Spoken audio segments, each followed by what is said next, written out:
week with Amazing Spider-Man issue 141. Sure, it's going to be great, Joe. You like lists, especially ones that we done before? Now I'm just trying to do something to fit into YouTube's algorithm. I've been known to enjoy a list or two, Tom, especially a list that we've done before.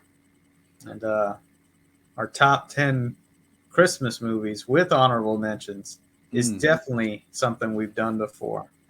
So, with that in mind, I took the honorable mentions and made sure these were not movies that were on my list before. I mean, the other 10 more than likely were, and they're probably in the exact same order. But my honorable mentions, Tom, we start with a movie called Ho, Ho, Ho. And this is it's a piece of erotic cinema, Tom. It's I guess you would call it a porno. So my second honorable mention, Tom, is called The Barely Legal Bitch That Stole Christmas. This is another erotic cinema film. Oh, that sounds like something a would-be child molester would watch, Joe. Mm-hmm. The next one, Tom, is called Here Comes Santa with a Z. Ho, ho, ho. The next honorable mention, Tom, is The Ghost of Christmas Ass. What is it about a fart? And then finally, my last honorable mention is Jizz the Season. That's fucking terrific. So what's that one about? It's about jizzing on chicks with Santa hats or something. Well, that's all of these. You know, all of these, I'm sure, have that scene.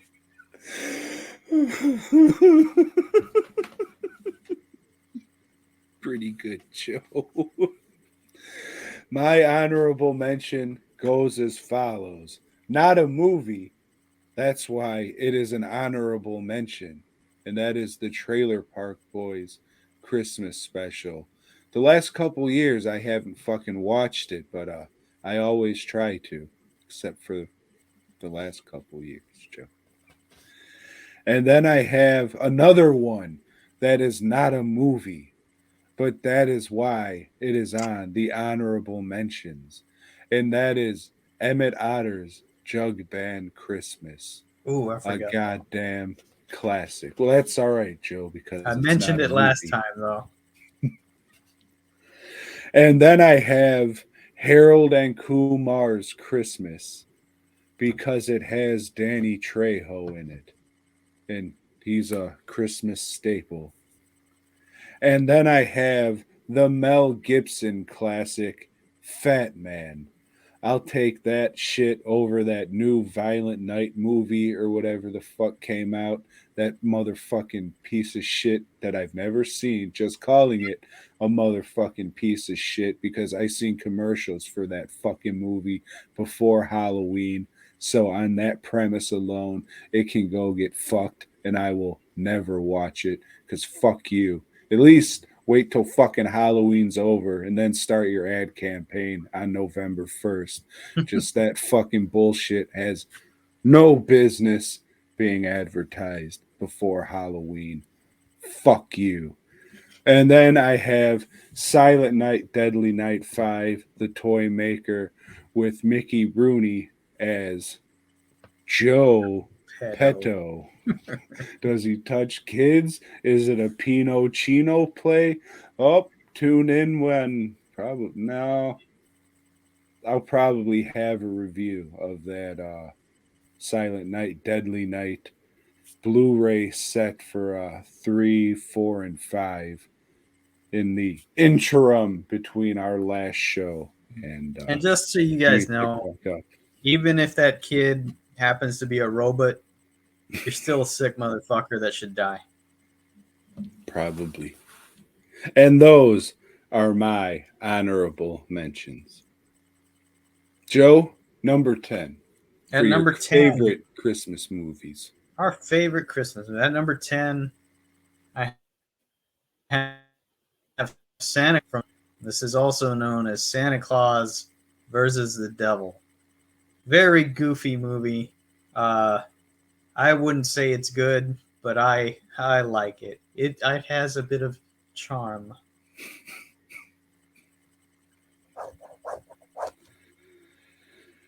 My number 10 is a fucking weird piece of shit, but I like it.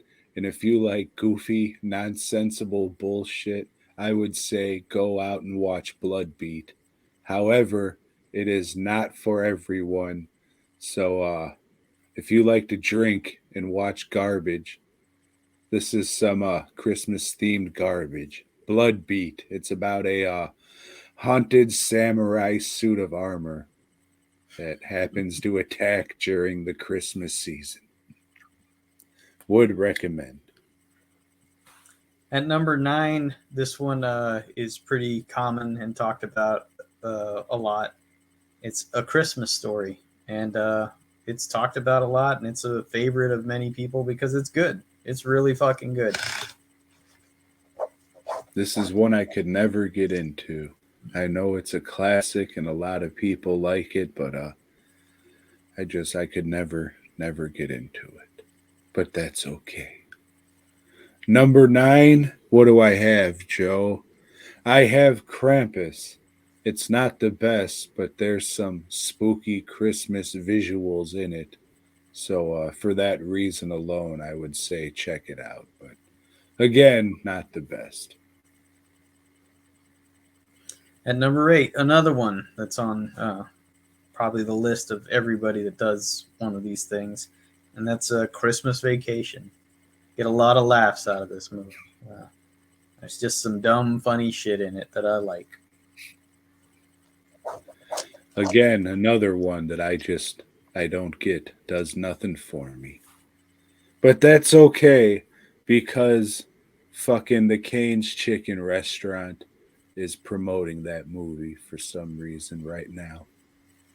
Maybe because the sequel came out that I haven't watched and really have no desire to. Uncle Eddie's Island Christmas or whatever. We talked about that too, Joe. Oh, you know what? That's right. I saw a billboard and it's like, that's Christmas Vacation. And you're like, I don't know, 40 years too late on this promotion? Fucking pricks. Hmm. Number 8, I have Jingle All the Way, starring Sinbad and the Terminator. I think I watched it once a couple years ago and liked it enough to buy the DVD. So there we go. Maybe I'll watch it again this year. I do need to pull out a stack of Christmas movies since it is, halfway through the fucking month already. It is, I remember that being an entertaining film. At number 7, I have A Christmas Carol. There's been several, too many adaptations of this Charles Dickens short story, but I'm talking about the version with George C. Scott. And I think this was like a 2-part miniseries on TV, but now it's consolidated and made into one movie. So maybe there's a lot of shit cut out when you do watch it now, but George C. Scott is excellent in this, as he is in most things. Number 7, I have the movie I talked about last week about the fucking white lady doing blow and hanging out with strippers, and that is White Reindeer. If you've never seen it, there's no better time than now if you're watching this relatively close to the time the video was made because it's a Christmas movie, you fucking idiot. Don't watch it during Easter or do. I don't give a fuck. At number 6, I have Rocky. which you can call this one a Thanksgiving movie or a Christmas movie because you got scenes from both of those holidays in it. And the first Rocky movie is a good movie. Good job on you, Sylvester Stallone, making my holiday list. Number 6, I have Silent Night, Deadly Night 2. Because it's not just the second movie, it's the fucking first movie too. So there's no point in watching the fucking first movie when you could just watch a condensed version in the second one and get the classic garbage day scene. So It's fuck two that. movies for the price of one. Mm-hmm. Unless you get it from I don't know what Screen Factory, then you're paying who knows how much, a lot. Mm. It was on sale when I bought it, Mm. and it came with a figure. I think it was like 20 some bucks because they made a lot more than they should have. Limited edition, nope. Please buy it, you fuck. Yeah, I guess I will now. Number 5 is First Blood. This is the first movie with the character of Rambo, and a lot of people don't realize it, but it takes place during the Christmas time because the police station is decorated with, those tassels and Garland. garlands. There you go. That's called, and a Christmas tree. It's up. A First Blood. Tannenbaum. Congratulations again, Sylvester Stallone, for making my holiday list. Twice. Give me a second. I gotta go get the dog. Tom is going to go get the dog, and if you can see back there on his screen, dwnproductions.net is the place to go for all your mask needs. And Sorry about that. Tom is back. She would just start scratching on the doors, trying to wake everybody up because she woke up and she has to piss. So let's do this fast. What are we on? Number 5? Yes. I have Jack Frost 2, Revenge of the Mutant Killer Snowman, which we will talk about next week. Not as good as the first one, but I still like it. At number 4, I have Jack Frost, which we will be talking about next week. This one is as good as the first one because it is the first one. Good one, Joe. My number 4 is Killer Raccoons 2, Dark Christmas in the Dark. It is fucking hilarious. If you want to see little taxidermied fucking raccoons wearing little Santa hats, shooting little AK 47s on a train, this is the movie for you. Would highly, highly recommend to every and all people. Thank you. Number 3. At number 3, I have Bad Santa, Billy Bob Thornton in one of his better roles. This is also a heist movie. So if you like a little crime mixed in with your Christmas, this is the way to go. My number 3 is Friday After Next, the movie that made the shirt size extra medium the hottest seller at fastcustomshirts.com. If you've never seen Friday After Next, aka Friday 3, go fuck yourself. You're probably a goddamn fucking racist. Piece of shit. We hate racism. At number 2, I have Brazil, Terry Gilliam's classic. Great movie. I fucking like this movie a whole lot. And it takes place during the Christmas times.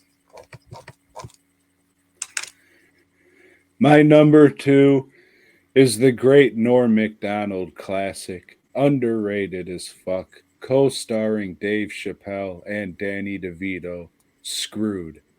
If you've never seen this movie, go fucking watch it because it's awesome. This is also another one that I watch every year.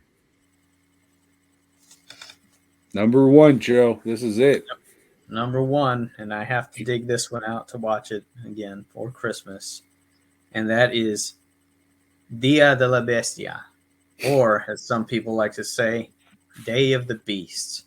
This is about the Antichrist that is going to come back on Christmas night. Good movie. Side. My number one, we'll be talking about next week. I usually watch this one every Christmas Eve as I wrap presents. Maybe I'll do it again this year, even though I'm about to watch the motherfucker next week. And that is Jack Frost, the first one. I love this fucking movie. I know it could be better, but I just got so much nostalgia for this movie.